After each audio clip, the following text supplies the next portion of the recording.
자, 출발 한번 하겠습니다. 처음부터 굉장히 어렵죠. 요 앞에 나와 있는 특징이라고 하는 것은 우리가 재산세 앞에서부터 뒤에서까지의 전부 특징이에요. 따라서 지금 알아두면은 재산세 마지막 단원에서 또 나옵니다. 그래서 전체적인 걸 한번 해볼게요. 첫째, 지방세다. 지방세면서 시군 구세다. 이 말은 무슨 말이냐? 우리가 취득세 할 때도 배웠습니다. 여기죠. 인천광역시 서구다. 여기에 내가 아파트를 보유하고 있다. 보유하고 있으면 재산세라는 걸 내야 되겠죠. 그럼 조세는 서로 광역단체, 기초단체 나눠서 사용합니다. 나눠서 사용한다는 얘기죠. 그러면 취득을 했다 그러면 취득세는 반장이 가져다 써요. 그래서 취득세는 광역시세다 이렇게 얘기하고, 그럼 서구청이 불만이 있으니까 달래야죠. 야 구청아, 너는 1년에 한 번씩 재산세 갖고 예산을 써라. 이렇게 조세는 나눠서 사용하는 거예요. 취득세는 제일 높은 단체, 서울특별시, 인천광역시, 강원도, 경상도, 그래서 특별시, 광역시, 도세라고 얘기하고요. 그 다음에 재산세다 그러면 구청에서 거두니까 뭐라고 그러죠? 구세다. 그 다음 경기도 성남시에 아파트를 보유하고 있다. 그럼 취득하면 취득세는 경기도에서 가져가지만 재산세는 어디에서 걷는다? 성남시에서 걷는다. 그래서 시세다. 구세다. 그 다음 강원도, 그 다음에 영월군이다. 그러면 재산세는 어디에서 걷죠? 군청에서 걷습니다.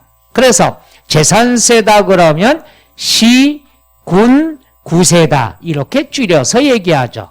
그러니까 시군구세 외우려고 그러면 힘들어. 요 그림을 보면 되죠. 취득세는 반장이 가져가고 재산세는 부반장이 가져가더라. 그럼 세법은 공부할 때 여러분 지역부터 공부하면 돼. 재산세 어디다 내야 된다? 서구청에다 내야 된다. 끝. 이러면 되겠죠.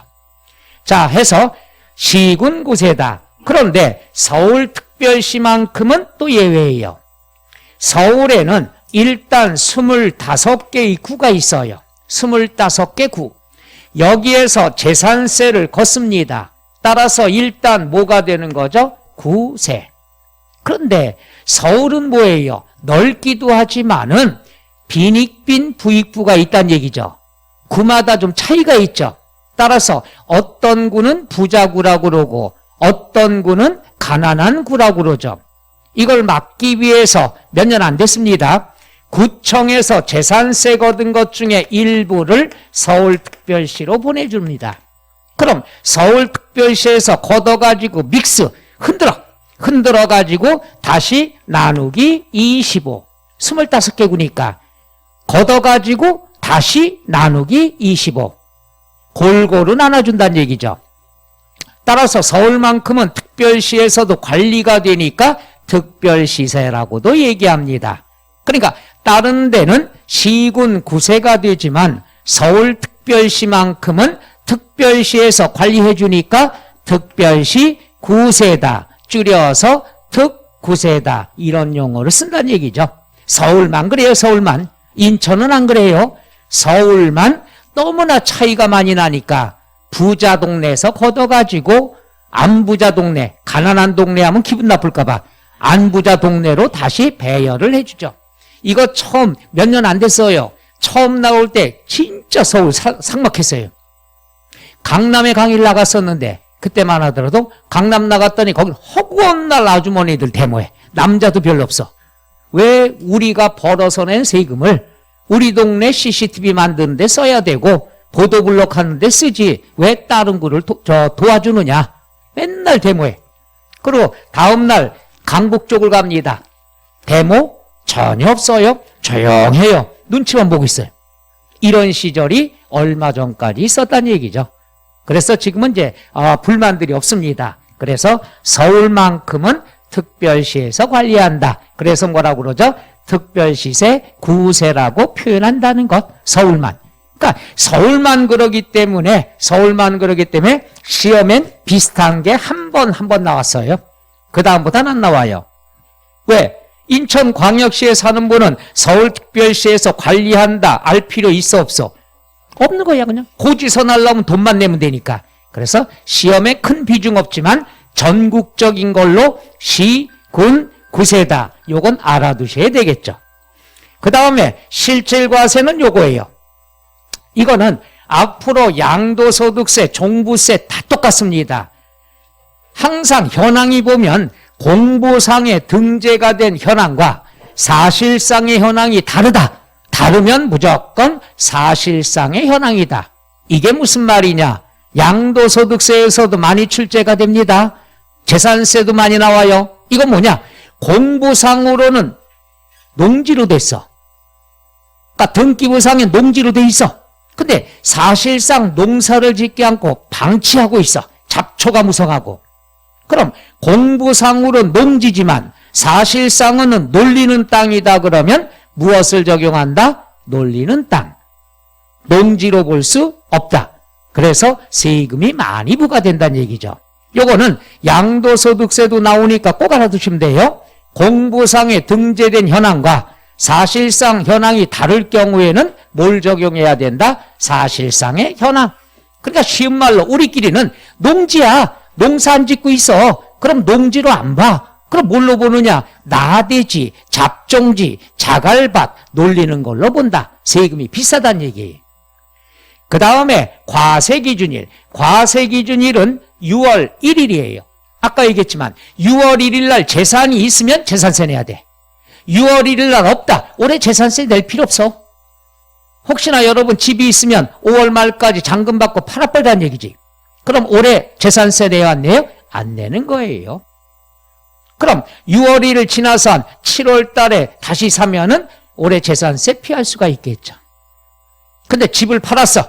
근데 한 달 있다가 살라니까 집값이 1억 올랐어. 이런 미치는 거고요. 그래서 과세기준일 6월 1일이다. 그 다음에 때 되면 고지서 날라온다. 뭐가 되는 거죠? 보통 징수가 됩니다. 때 되면 고지서 날라와. 그럼 고지서 날라올 때는 거기에 뭐가 나오죠? 얼마를 몇 월 며칠까지 납부하여 주시기 바랍니다. 이게 고지서죠. 그럼 언제까지 내야 돼? 날짜가 있어. 안 냈어. 안 내면 이자가 붙습니다. 이자는 가산금하고 중과상금이에요. 요거는 개정이 됐어요. 이름이 바뀌었어.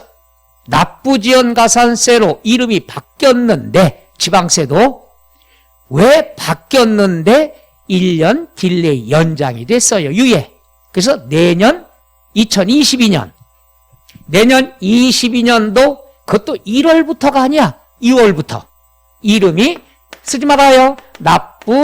납부지연가산세. 이건 개정이 됐어요. 다만 실행을 언제 한다? 내년부터 합니다. 따라서 올해 시험 볼 때까지는 옛날처럼 가산금, 중가상금이라고 공부하시면 됩니다. 참 재밌잖아요.